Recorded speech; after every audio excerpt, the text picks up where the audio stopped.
12 is brought to you by Kenneth Nugent.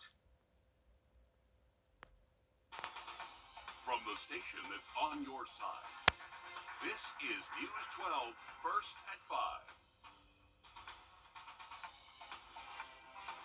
Really a fun weekend to look forward to as the Augusta Greek Festival kicks off in full force. Plus, the Green Jackets have a full weekend of home games, so a lot to do around the river region this weekend. And it's shaping up to be beautiful weather for a lot of those events, especially tonight, anyone headed out to either of those. But Riley, as we make those weekend plans, you got to remember we're tracking the possibility for some showers later in the weekend, right? That's right, Richard. Luckily, the rain will hold out until we most likely get late in the day on Sunday. Looking at beautiful weather heading into our Saturday, and it is gorgeous out there at the moment. So if you have any plans this evening, looking great. We're currently close to 80 degrees. A few of those puffy, fair weather cumulus clouds have been popping up this afternoon, but those will start to clear out as we get towards sunset. Upper 70s north of I-20, 80s found south of Augusta, so a very warm spring-like afternoon. Low humidity and no rain in the forecast. If you are heading to SRP Park tonight, it is Feature Friday, taking on the Shorebirds. 7:05 first pitch. We should still be in the upper 70s, close to 80 around that time frame.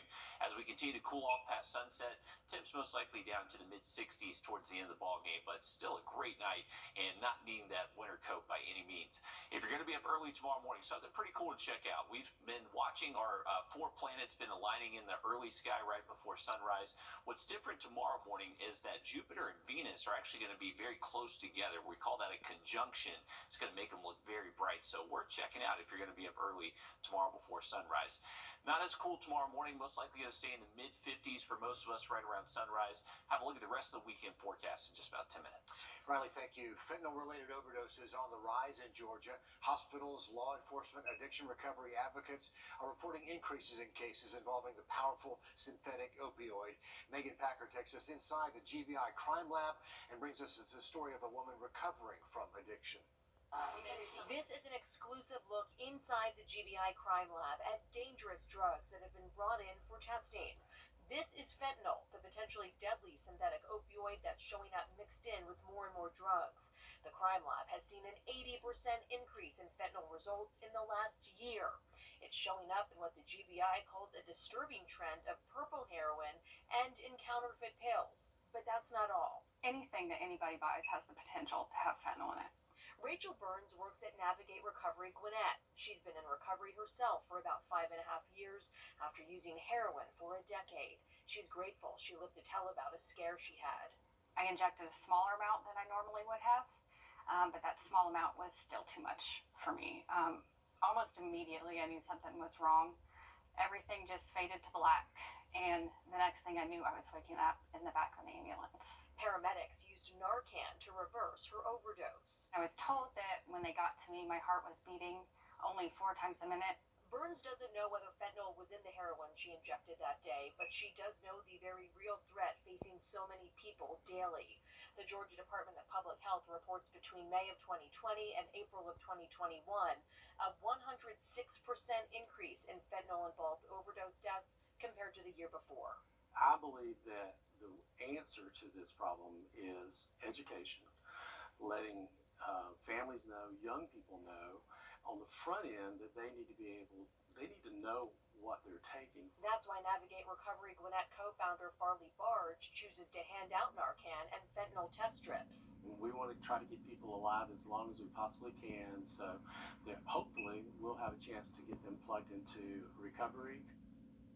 And coming up here in the next half hour, Alyssa Lyons gives us a look at plans for tomorrow's Prescription Drug Take-Back Day with a focus on why that is so important. The Richmond County Sheriff's Office is asking for your help finding this man wanted for rape and kidnapping. They say 25-year-old Trayvon Mells is wanted for an assault that happened on Tuesday at Brandywine Place Apartments. Deputies say the abuse lasted for about 12 hours, and during that time, the victim says he held a knife to her throat and took her phone. If you have any information, call the Sheriff's Office at the number on your screen. No one is hurt after a crash involving a school bus, thankfully, this morning. It happened on Mike Paget Highway right here at the intersection of Union Cemetery Road. Deputies say they responded to the scene just before 8 o'clock, and they did have to shut down traffic for a little while, but again, luckily no injuries reported. Tomorrow marks the 3-year anniversary of a deadly shooting on UNC Charlotte's campus that left 2 students dead, 4 people injured back in 2019. Over the next 24 hours or so, the University of North Carolina will hold several events to honor the lives of Riley Howell and Reed Parler. April 30th, 2019, a student opened fire inside a classroom there, that shooting rocking the college campus as well as the surrounding community to its core.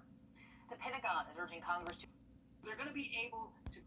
A race to benefit United Way returning tomorrow to Aiken County. The Run United race routes include the Horse and Historic Districts as well as South Boundary and Aiken. So if you're driving around the city tomorrow, be sure to avoid that area. The races begin between 7 and 9:30 in the morning. And if you're heading out to check it out, you can catch a food truck village as well as appearances from Miss South Carolina. A pair of missing pups turns into a real sting operation. That's ahead, first at 5. Well, we're looking at nice weather to stick around for our Saturday, but Sunday storm chances will be going up. We'll have your full forecast next. Time and L'Oreal Paris. We're worth it. Happening right now, Greek Fest is back. We're taking a live look from the Greek Orthodox Church over on Telfair Street. The past few years, they had to host this event as a drive-through event, but this year, they are getting things back to normal. And the people are coming back too, and this means Greek music and dancers, festivities, vendors, in addition to that great food we talk about year after year. And they say they have some new things for you to try out this year. This festival runs from 11 until 9 today and Saturday, and then from 11 until 6 on Sunday. You couldn't ask for a better Friday evening to be out there at the Greek Fest, downtown Augusta. Yeah, you can probably smell it if you're anywhere downtown. So It'll lure you. Just follow your nose. Absolutely. Weather's cooperating this evening and tomorrow as well. So if you want to head out to the Greek Festival, weather looks great for us. We are keeping an eye on some hours most afternoons. A Georgia couple's desperate plea for help finding their missing dogs nearly exploited. It happened the other day over in Cobb County. 2 French bulldogs escaped their yard. And as Adam Murphy reports, the owners never expected that journey to find them again would turn into something like an action movie. These 2 French bulldogs belong to JC and Randy Banks in Cobb County. These are our children, not dogs, our children. But earlier this week, they never thought they'd see their children again. Banks said her babies got loose in the yard on Monday and ran away. She immediately made this plea to the community on social media. I'm just asking that you return them. She also handed out these flyers and had a missing dogs banner made. Soon after, a homeowner about a mile up the road found the dogs. It became a complete nightmare when they just gave them away to a stranger. Just gave them away. Those people mistakenly gave the dogs to another man who claimed they were his. Banks filed a police report and then, out of nowhere, received a call from the man who took her dogs. She said he agreed to return Duke in Egypt, but only for the $5,000 reward she had offered. We immediately called, the police, Mr. Abernathy. And that's when it all started. But it came some type of John Wick movie, saga type thing, rescue mission. It was just crazy. Banks said the man told her he would meet her in a Chick-fil-A parking lot on South Cobb Drive. When he arrived, she said police moved in and made an arrest, and her babies were returned unharmed. It was just amazing, the support from the community, and from that moment, things changed with me. I just always worked hard and we kept to ourselves. But I told myself from that moment on, if I saw someone that needed help, anything, I was going to be there. I was going to be there for them just like everyone was there for me. Just amazing that they were able to launch that rescue mission, but I'm glad they're okay. Don't get between a family and their fur babies. No, those were cute doggies And too. to do that for the cash, People that's just wrong. are sometimes the worst. Yeah, well, that one got instant justice right there in the parking lot of We the do fast love food that. place. We do love that. Well, insulin prices becoming too much to handle for some diabetes patients. Next, an investigation into the high cost and the profit pump. The Live Bike Camera. Comfort to make your journey better. And style to impress the toughest critics. Experience luxury the Lincoln way. Explore the selection at GeraldJonesLincoln.com. This one's for you, my darling. For all the times I made you wait. For all the times I fought believing you loved me all the same. And how the tide told me life would be this way. This one's for you, oh mama. Thank you for all that you've done. It only takes a second. My career is focused on helping the injured because I can relate to that. I don't just sympathize. I know how all it takes is a single second to change your entire life. Being an attorney isn't just a job for me, it's who I am. My name is Fatima Zaidan, and I'm an attorney at the Eichholz Law Firm. I get it. I've been there, and I'm dedicated to fighting for you. In 9 seconds, the careless drivers all night. Well, despite being around for about a century now, the high price of insulin continues to dominate headlines and draw the attention of lawmakers. Those in the industry blame each other for the high prices we're all paying, but patients say no matter whose fault it is, people are being priced out of affording a drug they need to stay alive. Here's our national investigative team's Lee Zurich with Profit Pump. Hey guys, I just picked up my insulin and I thought I'd share for some awareness. Megan Cornelius is a content creator sharing her experience with diabetes with millions of people. Do you think people are dying because they cannot afford their insulin? 1000%. Like I can think of a couple people on the top of my head that have died because of it. That they just can't afford? They just can't afford it at all. They're priced out of affording insulin. Yeah. A congressional report found over the past 2 decades, the 3 companies that control most of the insulin market dramatically raised the list prices of their rapid and long-acting insulins. Who's at fault here? Big Pharma, 1000%. Here's how it works. Manufacturers make insulin. They sell it to pharmacies that fill the prescription for patients. But in the middle are the insurance companies who set what patients pay through things like copays and deductibles. But the complicated system doesn't stop there, and there are often pharmacy benefit managers, or PBMs, companies that insurance companies hire to manage prescription drugs, negotiating the prices and creating lists of which brands will be covered. Now think of all of this like a pie. Each part of the system gets a piece of the drug's overall cost. The manufacturers get the most, but USC research shows the portion insurance and PBMs get has been increasing. A trade and lobbying group for insurers places the blame back on drug companies, writing, insulin prices are too high because Big Pharma alone sets and controls the price. The manufacturers help set the price, right? The manufacturers do set the price, that's absolutely true, but manufacturers also deeply discount their products, and they do that because they want the products to be more affordable for patients.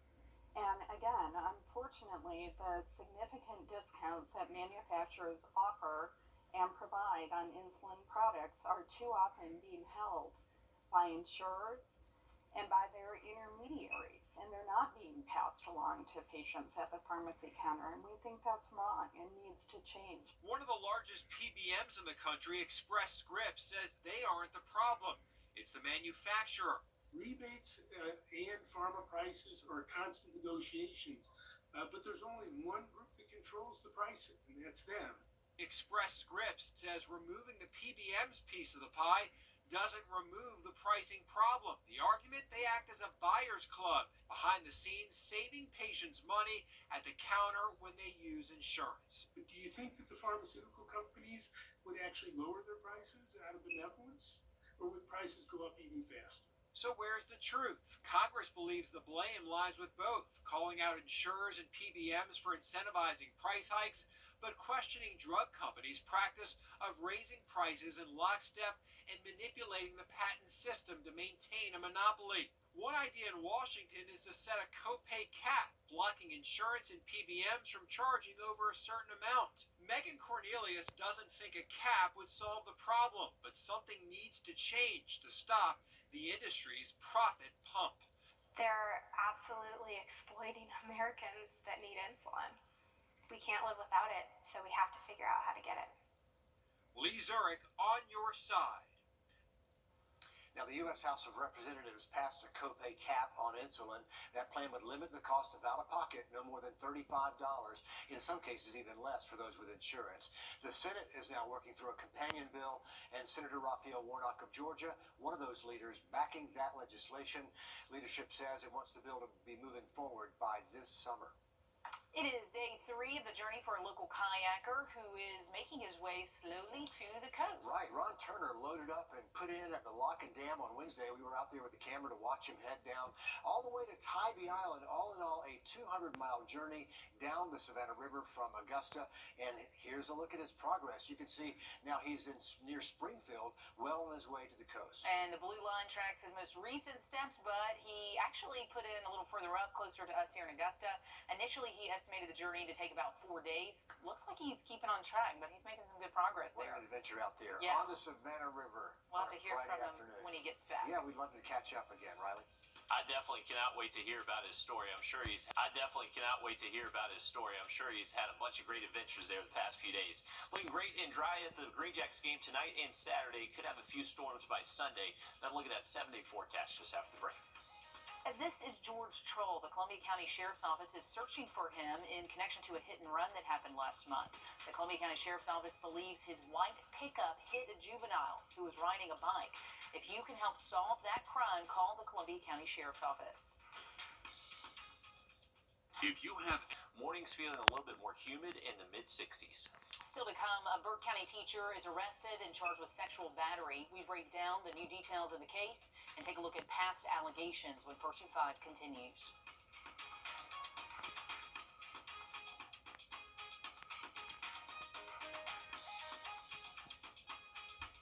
All the tools, the latest technology, and the largest team of 5 meteorologists. News 12 First Alert Weather on your side. Folks ask, are you Butch